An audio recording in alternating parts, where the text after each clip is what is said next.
네, 어쨌든 마무리는 훈훈한 따뜻한 크리스마스 이브였던 것 같습니다. 자, 오늘의 주제, 화면에서 보신 것처럼 올해 1월 1일부터 시행된 지속가능한 기반시설 관리법입니다. 뭔가 알 것 같으면서도 잘 모르겠는 그런 좀 생소한 단어인데, 일단 기반시설이 무엇을 말하는 건지부터 좀 알아볼게요. 박 변호사님 알려주세요. 예, 생소한 법이죠. 예. 그 기반시설이라고 하는 건 국토의 계획 및 이용에 관한 법률 제2조 6호에 정의 규정이 있습니다. 그걸 원용해서 사용하고 있는데요. 네. 이 법에서는 도시 주민의 생활이나 도시 기능의 유지에 필요한 물리적인 요소를 의미합니다. 예. 구체적으로 좀 말씀을 드리면 도로나 항만, 철도를 비롯한 교통시설부터 녹지 등 공간시설, 유통, 공급시설, 학교 등 공공문화체육시설, 하천, 방화설비 등 방제시설, 보건위생시설, 환경기초시설 등을 의미합니다. 그렇군요. 꼼꼼하게 뭔가 이렇게 다 나눠져 있는 듯합니다.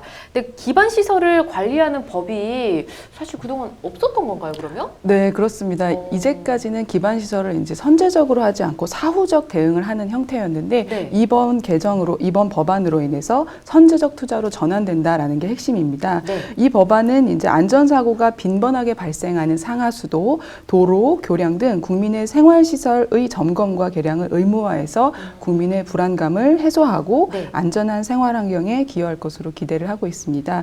이번에 처음 수립되는 기반시설 관리 기본계획은 기반시설의 지속 가능한 관리를 위해서 5년 단위로 이제 계획을 하고 예. 우리나라 기반시설 관리의 종합적인 추진 방향을 제시하고 기반시설의 초석 역할을 할 것으로 기대됩니다. 그렇군요. 그러면 이 지속 가능한 기반 시설 관리법 주로 어떤 내용을 다루고 있는지 좀 구체적으로 알아봐야 할 것 같습니다. 예, 대략적으로 좀 말씀을 드리면 세계 인류의 기반시설 관리로 인한 강한 경제를 추구하고 고품격 생활 안전 추진하는 비전을 가지고 4대 전략을 담고 있는데요. 예. 구체적으로 이제 4대 전략을 잠깐 말씀을 드리면 선제적 관리, 아까 말씀하셨죠? 선제적 관리 강화 체계 마련, 그다음에 생활 안전 관리 수준 향상, 네. 그다음에 안전 투자 및 안전 투자 확대 및 투자 재원 다각화, 스마트 유지 관리를 통한 산업 육성 추진이라는 4대 전략을 담고 있습니다. 예. 이런 해당 법안으로 인해서 기반시설의 관리에 선순환 체계를 구축할 예정이라고 합니다.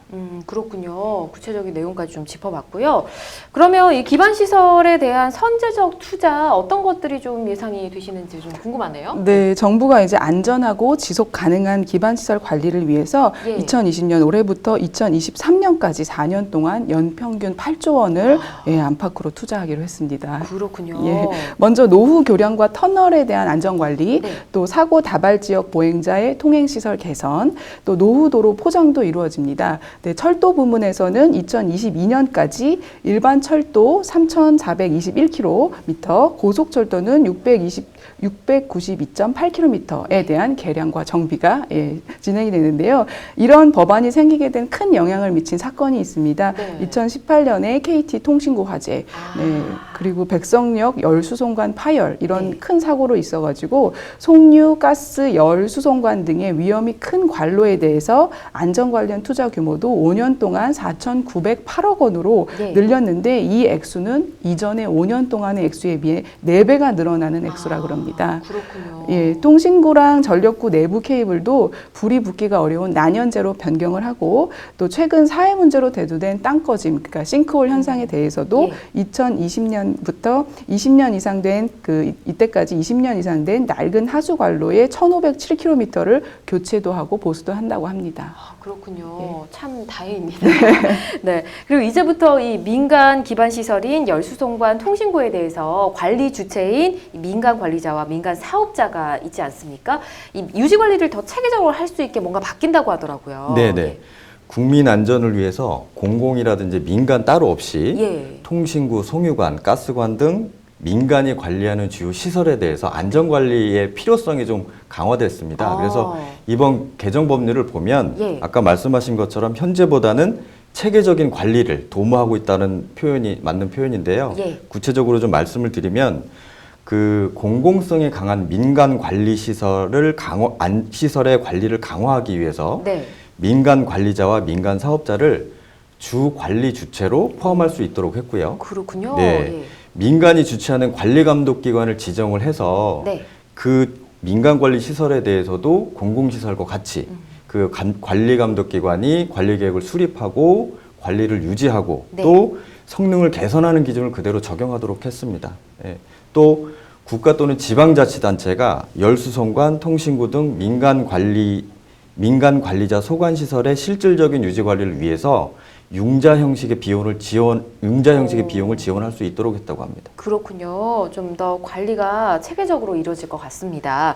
그리고 이 노후 기반 시설 안전 관리에 굉장히 안전하고 스마트한 관리 체계를 구축해서 운영을 하겠다고 얘기를 들었는데요. 어떻습니까? 네, 그렇습니다. 기반 시설 총 15가지 종류에 대해서 노후화 정도를 점검하고 예. 보수한 그 이력을 데이터베이스를 만들어서 구축하고요. 예. 빅데이터, 사물 인터넷, 드론, 로봇 등을 활용해서 안전 점검의 사각지대도 이제 해소를 하겠다고 합니다. 좋네요. 네, 예. 그리고 눈에 잘 보이지 않는 지하 공간에 대해서도 예. 전국 단위 통합 이제 공간 통합 지도를 2023년까지 완성하고 민간이 관리하는 통신구나 전력구, 송유관 정보도 이 통합 지도에 포함해서 추진할 예정입니다. 그렇군요. 바람직한 내용들이 많이 생기는 것 같습니다. 이번 법안이 시행됨에 따라서 어떤 것들을 또 기대할 수 있을까 굉장히 궁금해지는데요. 설명을 들었을 때는 뭐 좋아질 것 같다라는 건 네. 당연히 알겠고요. 아까 말씀드린 어떤 선제적인 예. 체계 관리라고 말씀드렸잖아요. 그래서 기존에는 기반 시설의 관리의 태양 형태가 그 눈에 보이는 위험, 어떤 위험이 있을 때 기관마다 산발적으로 처리를 했는데 네. 앞으로 이 법이 생겨서 이제 진행됨에 따라서 네. 빅데이터를 기반으로 한 잠재적 불안까지 밝혀내서 예. 총체적, 선제적으로 관리하는 모습으로 변화될 것을 기대하고 있고요. 그다음에 또 노후 기반 시설에 대한 안전 투자가 연간 8조 원, 그러니까 네. 4년 동안 32조 원, 상당히 많죠. 이렇게 그렇죠. 확대돼서 국가 지역 경제를 활성화시킵니다. 그리고 또 연간 8천여 개의 새로운 일자리 창출이 될 것으로 기대하고 있습니다. 여러 가지 부가적인 효과들이 굉장히 많은 것 같습니다.